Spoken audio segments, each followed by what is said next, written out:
Howdy folks, just want to do a recap on this current setup. Changes I've done, small tweaks, updates. Really it's mostly stock, right? So this is the Billy Goat version 2 generation 1. If you saw my earlier review, it was the 140 mile review, check that out. Did a bunch of detail on that. But other than that, still on the original tires. 24 psi front and 27 psi rear. So latest and greatest is the 60 volt upgrade, so the triple 60 volt. As you can see, the original bike batteries right here, this top one, it's got 75% charged, so 60 volts. According to the seller, it's got a 50 amp BMS. So I added 2 more 60 volt batteries. Originally I had one. It was great performance, but I just wanted to sustain top end speed and of course increase distance. So 2 batteries stacked. I used duct tape to seal them together so they don't wiggle or move around, bounce, etc. Then I got this bag off of Amazon, even the batteries off of Amazon, $259 plus tax. Shipping super fast, between 3 to 5 days. So if you want to do this setup, there's another YouTuber out there that comments on my channel. I think his name is Fire Breather.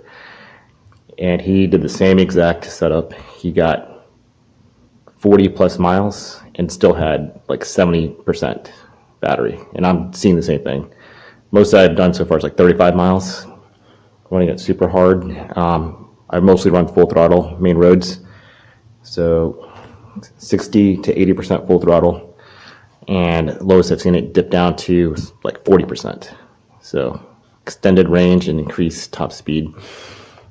When it was stock, it was top speed 43 to 45. And that was at 140 miles. After another 100 or so miles, the battery, conditions itself, BMS does its thing. I was getting 45 miles per hour, no problem, consistently. Then eventually hitting 47 just on the stock battery. So 47 miles per hour, but as you know, just on the stock battery only has 20 AH capacity. It's gonna sag, dip down your voltage pretty quick after a couple miles. So adding extra batteries definitely helps. So to get this going, you probably saw a lot of other people that did dual battery on a single battery, but for dual battery, any e-bike, you need a battery blender. So it's inside the seat. That's where the speed controller is. Speed controller is 50 amp, still the stock. Battery blender is a max 60 amp capacity, max 60 amp discharge. So battery blender to connect the main battery and now both the dual battery. In order to do that, you need a parallel plug. If you're doing, 2 stacked batteries like this, you need a parallel plug. It's a Y cable right here to the bike battery blender right here. This bike battery blender goes in, there's 2 ports, A and a B. So your bike battery and then your external battery. There's another connection to the ESC, the speed controller. No issues, super fun, super fast, consistent. If you ever want to do that, check that out. Feel free to comment if you need some parts. I'll do that for you. Other update was rear suspension. I did change that from the stock the 450 pound spring to the 350 pound spring. Lots more travel, more suspension, rebound. Pretty smooth for my weight. And right now I'm at 145 pounds. Last thing I did was change the bike caliper brake pads. Did the fronts, no issues. Got the brake pads off Goat Power Bikes website. They're on sale.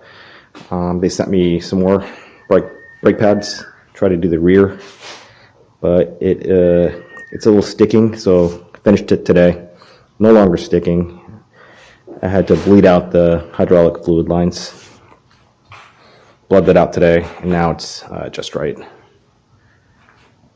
That's mainly the updates I've done. Of course, this another rear light here and a super cool headlight. As I mentioned before in my other videos, I didn't want the bike headlight is pretty big like this, and looks too much like a motorcycle, a motorbike. I'd rather have a mountain bike look and feel. So this is pretty sweet, a lot more sporty, I think. Very bright, gets the attentions of cars. All right, folks, let me know if you have any questions or tips.